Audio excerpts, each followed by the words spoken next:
Hi, everybody. Welcome back to Bayesian Statistics. Last time we finished on this slide, I put down a couple of things to try and draw some contrast between frequentist and Bayesian statistics. I'd like to do this more thoroughly today and get a little bit further into the material.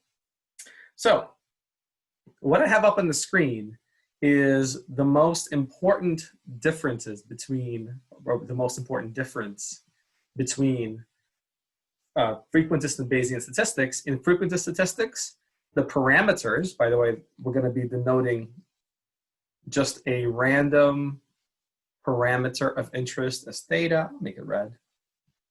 Make it red to differentiate from the black text. So in statistics, theta is just generic parameter of interest. These parameters are unknown fixed constants.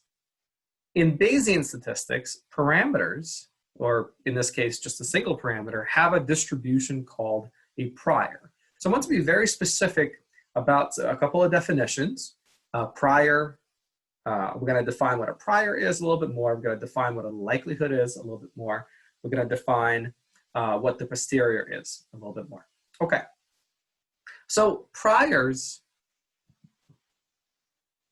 a prior is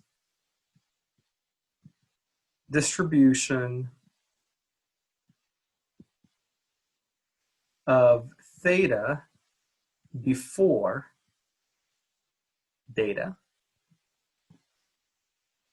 and a posterior distribution, and I'll define it more later in this lecture or this set of videos. The posterior is our distribution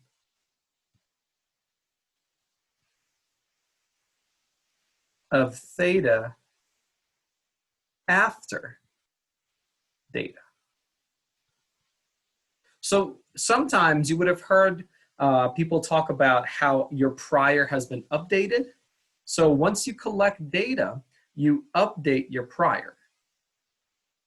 And by updating your prior becomes the posterior. It is rare that you collect data that gives you no new information about your parameter. You would have had to really miss the mark if you thought about a prior, which is the distribution, the relative frequency of possible values of theta before you see any data, and then you collect data and it does absolutely nothing to that prior. So if you talk about or read about Bayesian updating, it's the updating of your knowledge about theta after data has been collected. You really hope that your idea, your understanding of theta becomes more precise.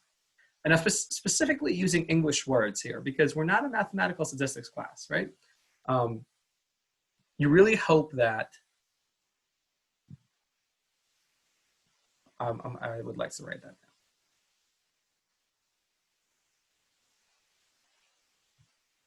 down. Oh boy.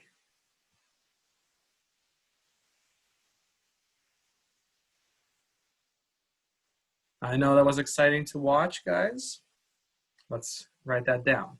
So Bayesian updating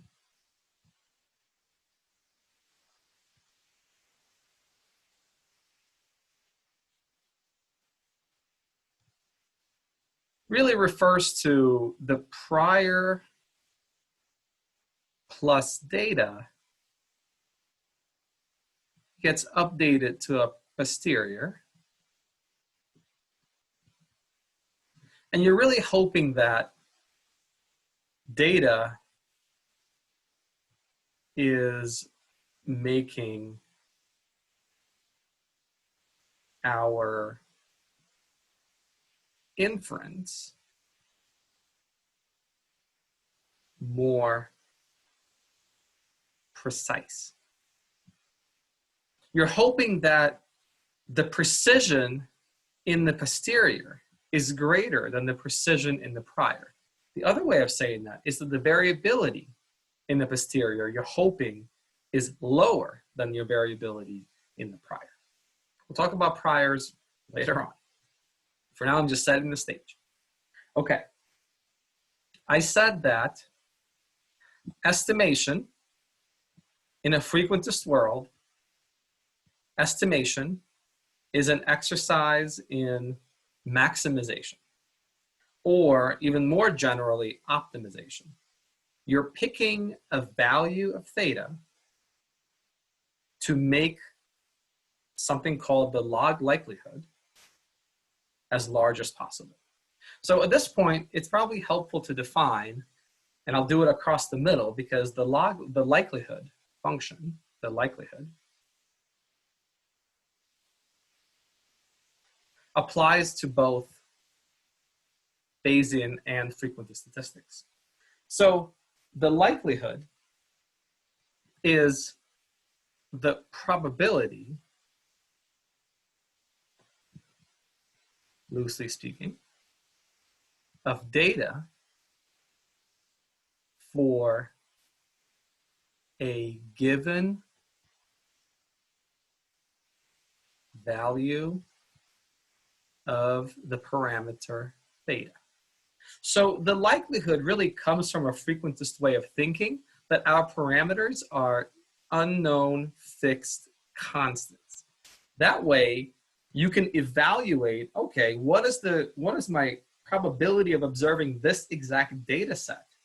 Or what is my probability of observing this exact observation, which is just data with n equals 1, for a set value of theta? If I have a biased coin where the probability of a head is almost 1, the likelihood of a tail is going to be very low, and vice versa. So likelihood, probability of observing our exact data, whether it be a set of observations or a single observation, for a single given value of theta. So in the frequentist world, estimation is going to be an exercise of maximizing to estimate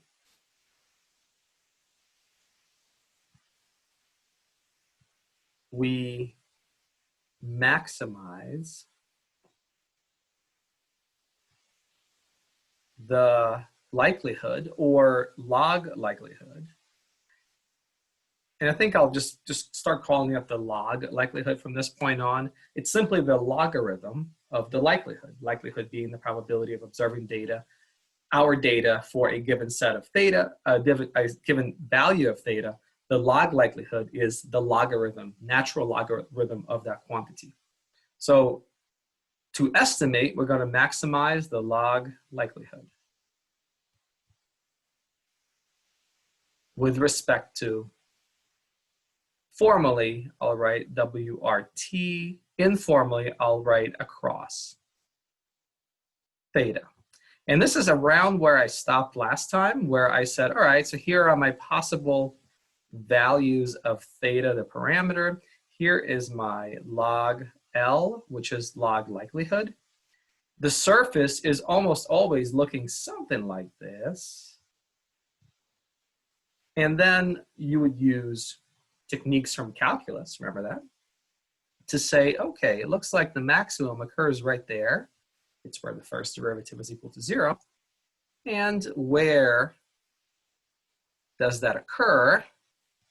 It occurs at this particular value of theta. There is my singular estimate of theta. Bayesian statistics take a very different approach. So I said the posterior distribution is the distribution of theta after you have observed data. So to estimate,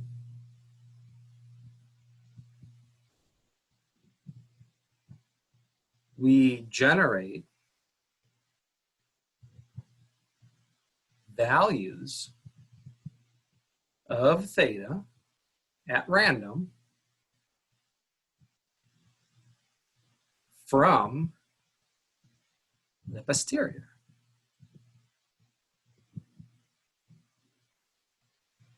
And so from the posterior distribution, we're going to generate a bunch of values of theta at random.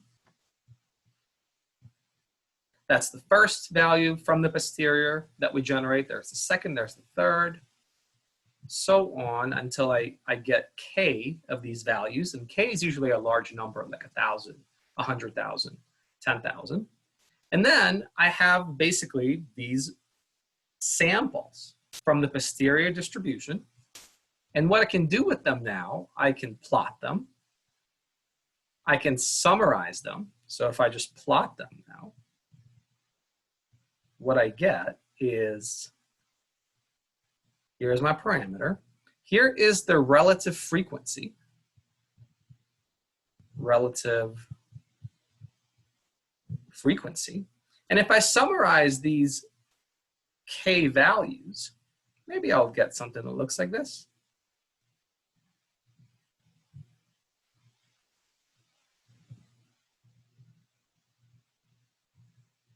So I want to make clear that the y-axis is completely different. The x-axis is the same. This is the different values of theta here. This is different values of theta here. On the y-axis, I have my log likelihood, which the log likelihood connects theta with my data. Here, the y-axis actually has, on this exact plot, nothing to do with the data.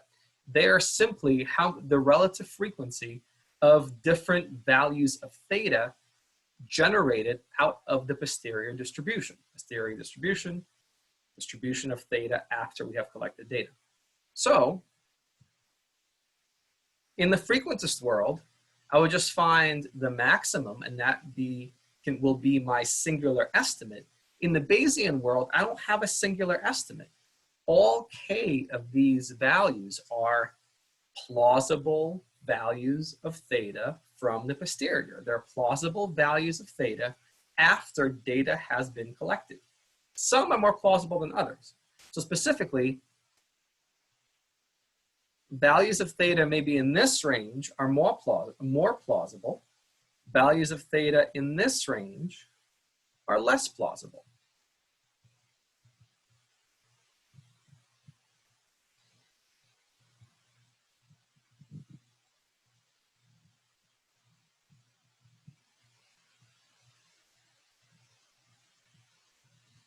Right? Because the relative frequency of them is higher than out here in the tail.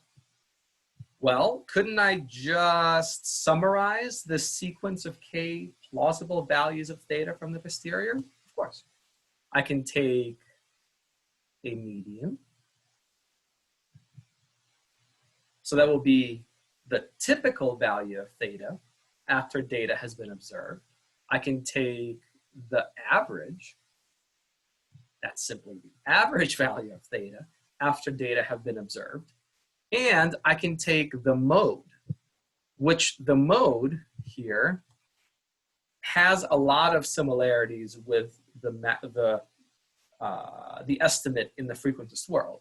So here would be the mode. It is simply the most likely value, the most plausible value. The most likely value of theta after data have been observed. Most of the time, you see frequently the top two methods of summarizing theta. You're going to provide the typical estimate of the parameter after data have been observed. Some people provide the average value. Now, you have to think back to intro to statistics about, how the average and the median behave depending on how this posterior distribution looks like. But in my opinion, the median has a more natural interpretation. You're taking a sequence of k possible values of our parameter and you're saying, here is a typical one. Remember, we're not talking about uncertainty yet. We're just talking about what is my estimate. If I was going to pick one, what is going to be my estimate? In the frequentist world, it's the one estimate that maximizes the log likelihood. In the Bayesian world, there are different ideas, and it's hard to come up with just one, because what we get is a whole distribution of theta. And there are many, many, many, many ways of summarizing a distribution. Why not an interquartile range? Interquartile range gives us the middle 50%. Why not the middle 80%? Why not the middle 90%? So now we're getting into uncertainty. And that's why I have a whole blank slide here, because I have a lot to say about uncertainty. One of the things that Bayesian statistics does is I think it relays uncertainty more intuitively, if I could say that. And let me start with how we even conceptualize uncertainty in the frequentist world. So, uncertainty.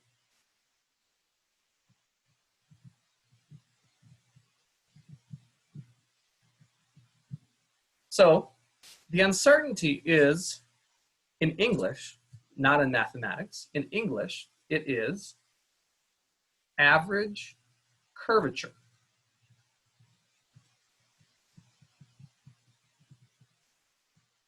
Average curvature, I can do better than that.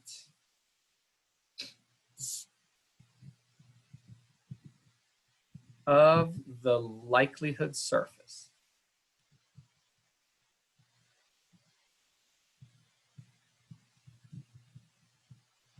And that should make sense, because if I go back to this slide, and now I introduce, let's try this gray pencil. I introduce another likelihood surface that will now have less uncertainty.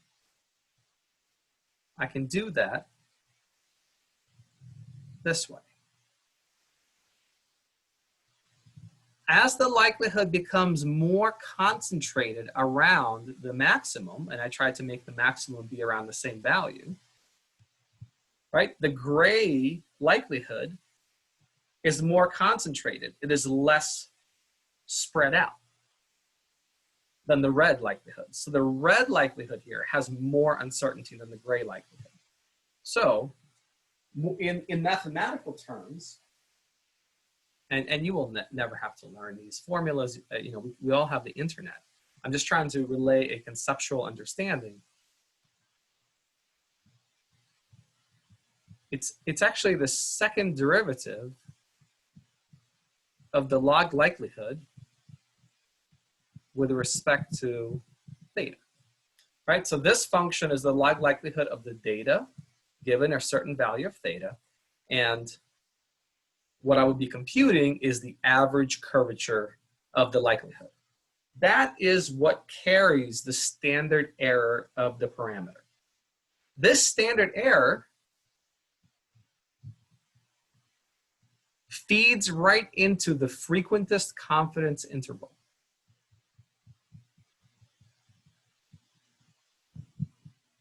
Which is perhaps the biggest lie in statistics. The interpretation of the frequentist confidence interval has to be done with great care. So, and I really do want to try to do this split screen thing, because I want to very clearly contrast the interpretation of the frequentist confidence interval with the interpretation of a Bayesian confidence interval, and how uncertainty is relayed to us, the consumer of the analysis. So the frequentist confidence interval has some kind of a lower and an upper, and you should say something like, upon repetition of the experiment, upon repetition of the experiment, say 1,000 times,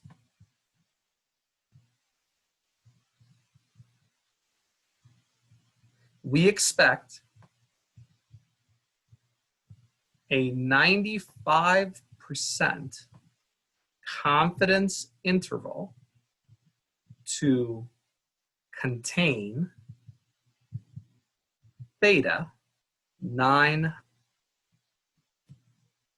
To contain theta, let me put a comma in, 950 times. Upon repetition of your experiment, how many of you have repeated your experiment? Maybe once, maybe twice. but we're trying to get a long run. If you heard of the word asymptotically or asymptotics, we're talking about long run behavior. 1,000 is mathematically actually not enough, but it's big enough to get the idea across. If you repeat your experiment 1,000 times, a 95% confidence interval is going to contain the true value of theta 950 times. But that says nothing about your exact interval. You have no idea if the interval you're looking at contains theta. The interval you're looking at either contains theta or it does not. And you have no idea which it is. All you know is this long run behavior. And if you keep doing the 95% confidence interval thing, then 95% of your long run confidence interval will contain theta. So, says nothing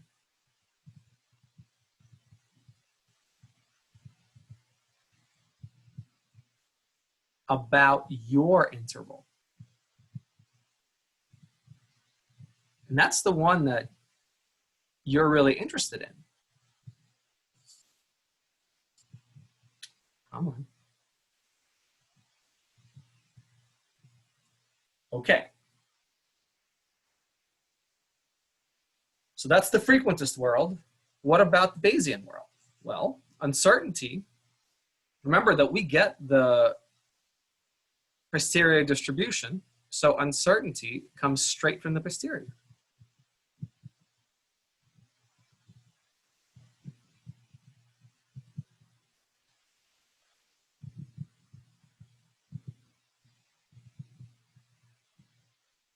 So first of all, if I flip back, this sequence of k samples of theta, you can take a standard deviation, just like you can take a median, an average, a mode, an interquartile range. You can take a standard deviation as well.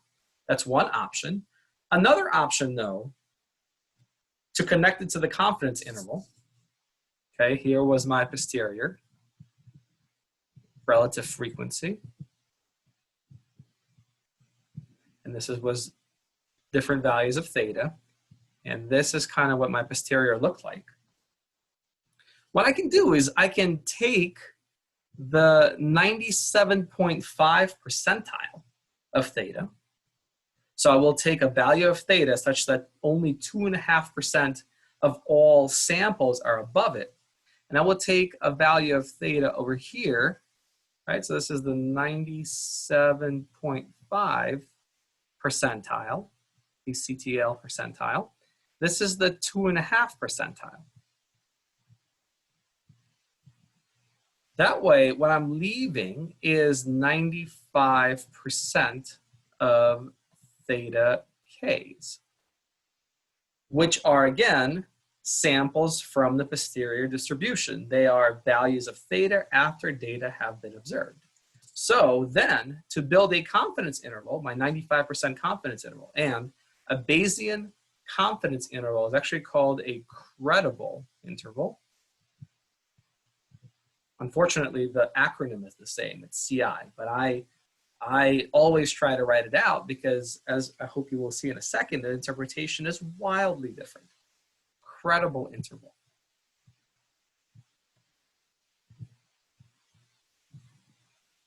So you can make the following statement. There is a 95% chance that theta is between the lower and upper bounds. This right here would be the lower bound. This right here would be the upper bound. There is a 95% chance that your parameter theta falls in between those two numbers. That is the intuitive statement that you were looking for from the frequentist confidence interval your whole life. And Perhaps you saw authors, statisticians, doesn't matter who. People get a little cavalier about the frequentist confidence interval, but they have to be very careful because formally speaking, you have no idea if your frequentist confidence interval actually contains the thing you're looking for. All you know is in the long term, you will catch what you're looking for 95% of the time. The frequentist credible interval, I can tell you that your interval has a 95% chance of capturing that thing you're looking for. Want to be more sure? No worries. If you want it to be 99% confident, all you have to do is leave 99% of the possibilities in the middle, right? So you would start with, you would take the 0.5 percentile and the 99.5 percentile. Then, so that's going to be a wider interval for sure. And then you can say there's a 99% chance that theta falls inside of that. Super important. This is super important. This is one of the biggest differences between Bayesian and frequentist statistics. That every time we perform a Bayesian analysis, we get to work with a full distribution. You can find the probability. Suppose there's an interesting value here somewhere. There's an interesting value V. You can find the probability that theta is greater than V, right? This right here is the probability that theta is greater than V. Yes, the way I drew it, you would integrate, or since you observe a full sequence of K values, you can just record how many of your theta Ks are greater than V. How would you do that in a frequentist world? You would have to perform like a hypothesis test of some sort, or you would have to take a look at whether your interesting value V appears in the confidence interval. But it's hard to arrive at this probabilistic statement. Okay, let me check my notes. I think I hit on all of those notes that I wanted to make for that. All right, moving on. So I touched a little bit on a lot of these definitions. Prior distribution, distribution of our parameter before we observe data. Posterior distribution, when we observe data, our priors get updated. So the posterior distribution is the distribution of our parameter after we observe data. The likelihood, it's worth writing out. Probability of data, could be just a single observation, could be a sequence of observations, given a certain theta. And finally, our Bayesian ingredients, we put it all together. We put it all together. We'll see this again, I promise you. I promise you we'll see this again a number of times. We have the likelihood times the prior divided by the average likelihood. Average over what? Average over theta. So, Bayesian statistics just adds on to frequentist statistics. Frequentist statistics only lives in this world right here. It only considers the likelihood. So to be clear, if I'm saying my prior is actually just a constant, if I am unwilling to assume anything about my parameter, if I'm just basically saying my prior is a flat line, there's no point of doing a Bayesian analysis. You're just using electricity, right? Why are you using electricity? Because in a Bayesian analysis, we have to generate 1,000 values of theta from the posterior. And if you're unwilling to make even the weakest of assumptions about your parameter, you're wasting an opportunity there, and you may as well be using frequentist analysis, right? If you're multiplying by something like 1, which is a constant, then your posterior is basically all identical to the likelihood. So to make Bayesian useful, use a prior more interesting than a flat line. To make Bayesian more useful, use priors more interesting than a flat line. Speaking of, to close out this particular video, let's look at some possible priors. So these priors are, I think, the topic that gives people the most pause in Bayesian analysis. So what I hope this slide did is show exactly where frequentist statistics fits into Bayesian statistics. Bayesian statistics just basically multiplies your frequentist analysis by some priors. So you, as the analyst, have the power to set your priors however you see fit. Some of those ways are more defensible than others. So this is mathematics, though, to statistics. We need to turn our personal beliefs into a mathematical function, which is a distribution. So there are generally three classes of priors: uninformative, weakly informative, and informative. Let me start down here with informative priors because I think they're the most intuitive. Informative priors, as the word suggests, is when you bake in a lot of information. You bake in a lot of prior knowledge into your prior. Here's an example of an informative prior. Right there. Suppose that this is a normal suppose this number right here is like 1. This would be something like a normal distribution with a mean of 1 and a standard deviation of 1/2. Let me make sure that's clear. That's 1/2. Oh, you guys can hear the train. All right. Just to give an example without data, right? Remember, I don't get to see my data set before I set my prior, formally speaking. So an example of an informative prior would be something like normal, centered around some value with a small standard deviation. All right, so you think of this being the mean and this being the standard deviation.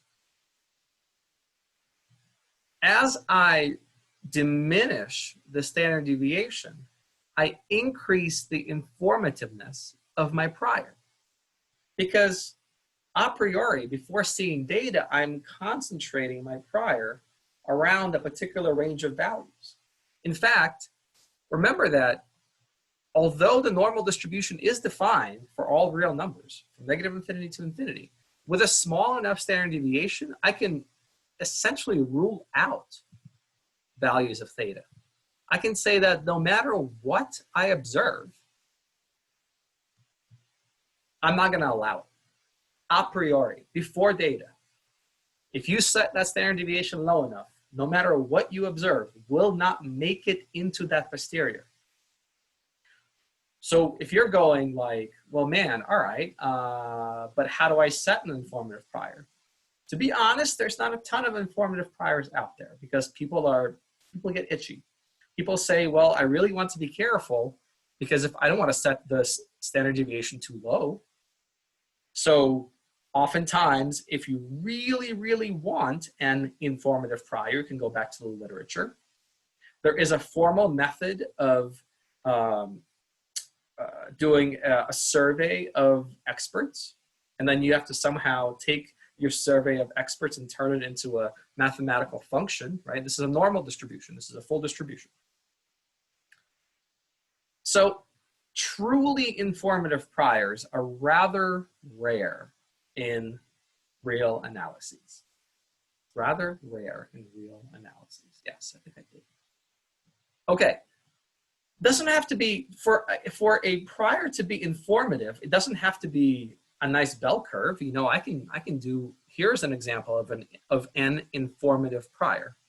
Suppose I'm looking at something that is now between 0 and 1. And what I specify looks like that, a bathtub shape. That's actually a beta 1/2, 1/2. How did I know that? I knew that from just doing statistics for a long time. How would you know that? Well, you would pick up some experience, you would read some papers, or you would go to the zoo. What zoo? The distribution zoo. So one of my favorite little applets, oh, looks like I got disconnected from the server. That's what happens when you prepare. One of my favorite little applets is this distribution zoo by Ben Lambert from the UK, I think Imperial College. And you can kind of visualize and use a ton of different distributions: continuous univariate, discrete univariate, and multivariate. So this is fun. So continuous univariate distributions, here's a normal distribution we all know and love. You can see what happens as you increase the standard deviation by 10. By the way, this prior right here is less informative than this prior right here, because this prior concentrates your prior knowledge about a parameter around 0 in this case. This prior, well, it almost doesn't, but it is still going to be a little bit different than a fully frequentist analysis, because you are going to sort of put bumpers in place, right? You're not going to let that parameter get too small or too large. You got to encourage that parameter to just ever so gently come closer towards 0. So that's a normal distribution, but I promised you a zoo. So here is something that is, what's a nice crazy one? Half Cauchy. Half Cauchy. What a crazy distribution. Doesn't have a mean, the Cauchy. Yeah, it's one of those. Doesn't have a mean or a standard deviation. Does have a median, though. Those of you who have taken math stat. So, you know, the Cauchy distribution is sometimes used as a prior for standard deviations. So you can see what effect the scale parameter has. That wasn't a ton. Here, we're going to increase it. This is having a nice effect. By the way, you can increase it so much that it's starting to, not here, but it could approach a flat line. And then you're back to uninformative world. And then I'm asking you the question, why are you doing a Bayesian analysis? If you're going to specify your prior to be a flat line, you don't have to be a Bayesian at all. You're just wasting electricity, generating 1,000 samples out of the posterior, when you really could do as well in a frequentist maximization world. That was a 10-second summary of everything I've talked about thus far. So, in addition to providing pretty pictures, you can see formulas. If you're trying to write a paper about what your half Cauchy distribution looks like, you can look at some practical tips. They're priors for the variance parameter, apparently. I've seen it also used in the first standard deviation parameter, which of course is the square root of the variance. And there is some neat code to generate it if you would like, in R, in Julia, Mathematica, Python, etc. So if you just Google the distribution zoo, you will have a full zoo of distributions to choose from as you're trying to think about your prior. But just to make my point again, the distribution I have over here is an informative distribution, and also distribution I have over here.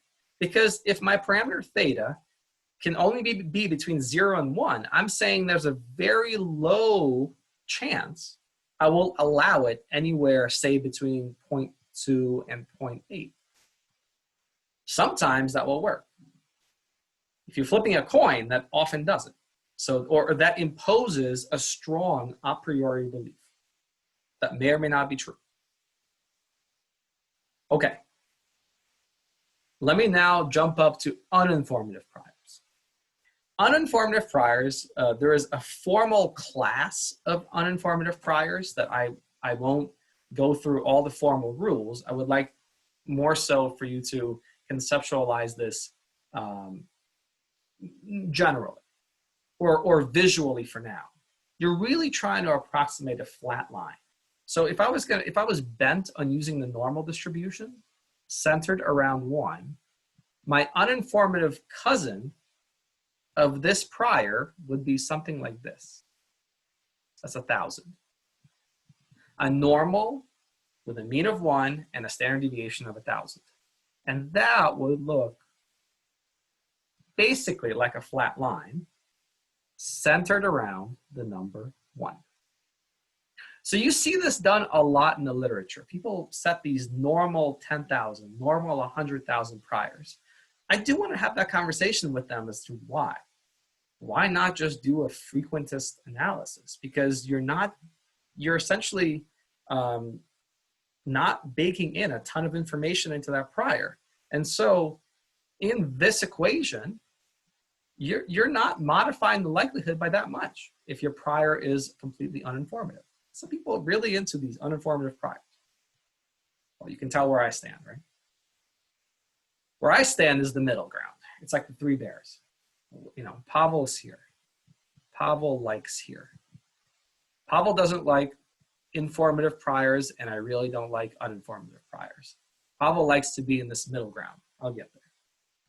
You know, if you have a parameter between 0 and 1, how would you set an uninformative prior? Just a flat line, maybe a uniform distribution between 0 and 1. Or actually the same line can also be a beta 1, 1. Again, how did I know that? I just picked out of thin air. It's experience. It's just experience. I will not expect you to just come up with these prior distributions without any prior knowledge. I will introduce some common ones, and I might ask you to play around with these numbers. They're actually called hyperparameters. Hyperparameters.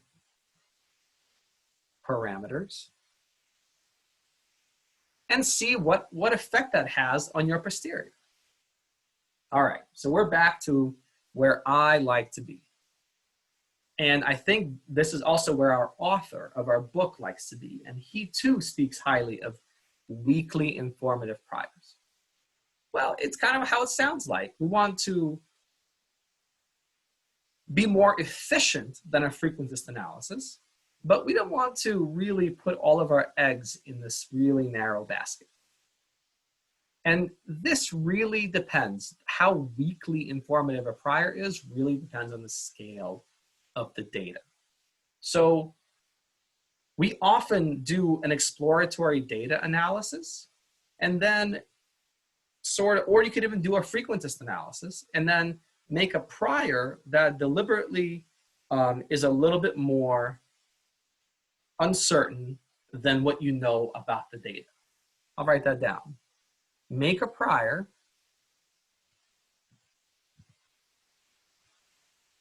a bit more uncertain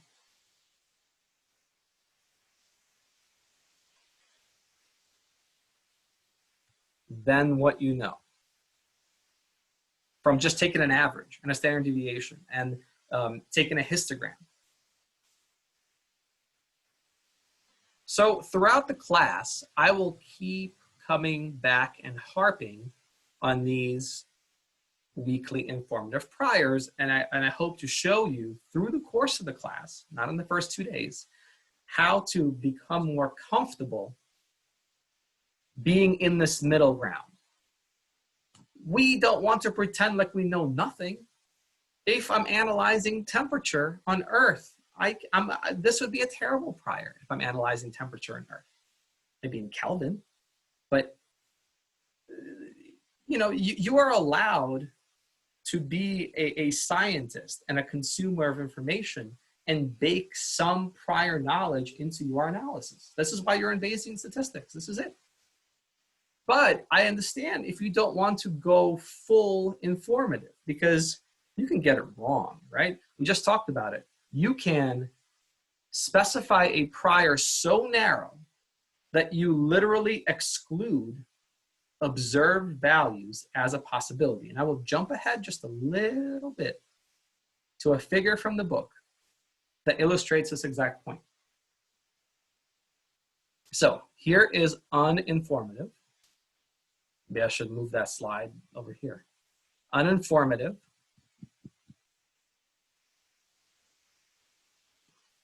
So you can see that the prior is flat. Here is the likelihood, and the posterior is unaffected. Why did we set this prior? Why did we set this? There's no point. Look at this. Over here, you are basically excluding values less than 0.5. You're saying before seeing any data, 0.5 and less is impossible. And that is exactly what you're saying. It's impossible. Not implausible, it's impossible. Here is your likelihood. Notice it's the same. This is an equal sign. These likelihoods are the same. Let me make it more clear that's an equal sign. Look at what happens in your posterior. Look at what happens in your posterior. Although you observed things, you observed that there is some plausibility of being less than 0.5, that is not reflected in your posterior because of how you set your prior. This is why people tend to avoid informative prior. Okay, that was a lot of information.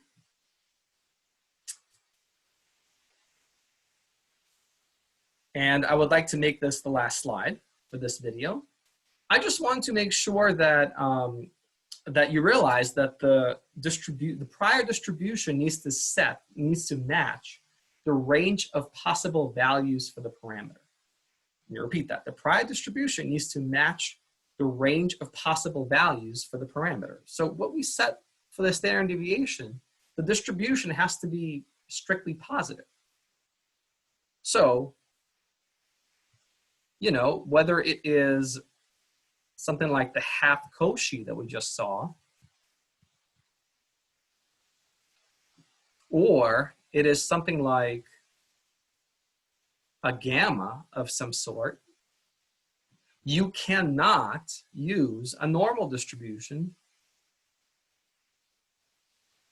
for the standard deviation because we can't possibly allow negative numbers. Now, I can hear the question. Well, couldn't I make it like a normal 50-10? Well, sure, but why not just use a prior distribution with a set lower bound? Like a gamma, like an exponential.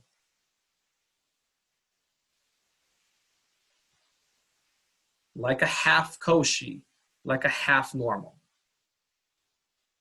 We'll see these again, I promise. If you have a probability, I already showed you an example, right? But you have to use a prior distribution that respects the fact that a probability has to be between 0 and 1 inclusive. So it can be something like a uniform. It can be something like a beta.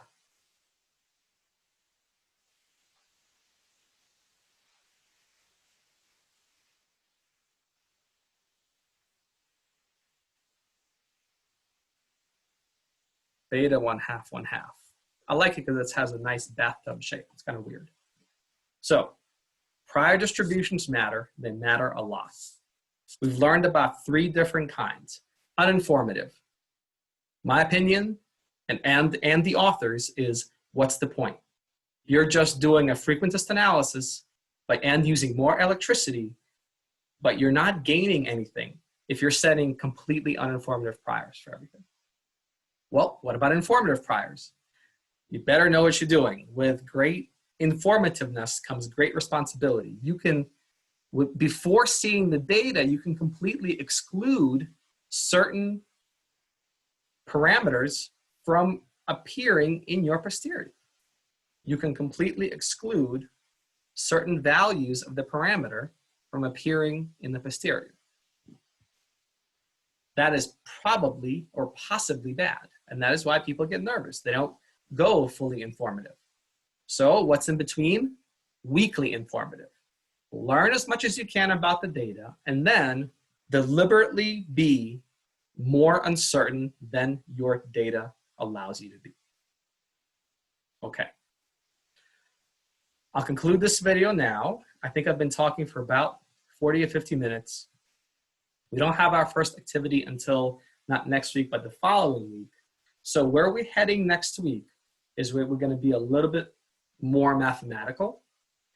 We're going to actually build up and build the likelihood. And I will show you how the prior, you guys recognize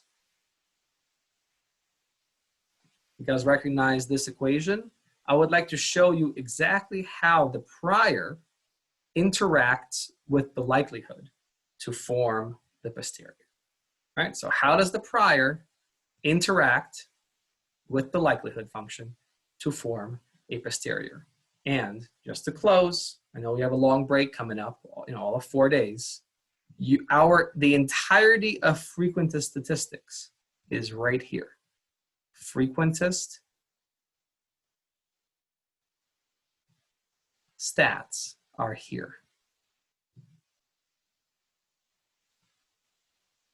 When somebody asks you, what are you learning in Bayesian class? What you should say is, I'm just scaling the frequentist world. I'm just multiplying my frequentist analysis by something I come up with. It's called a prior. That's all I'm doing. That's a 3-credit-hour course that I hope you'll enjoy. Thank you guys for your attention this week.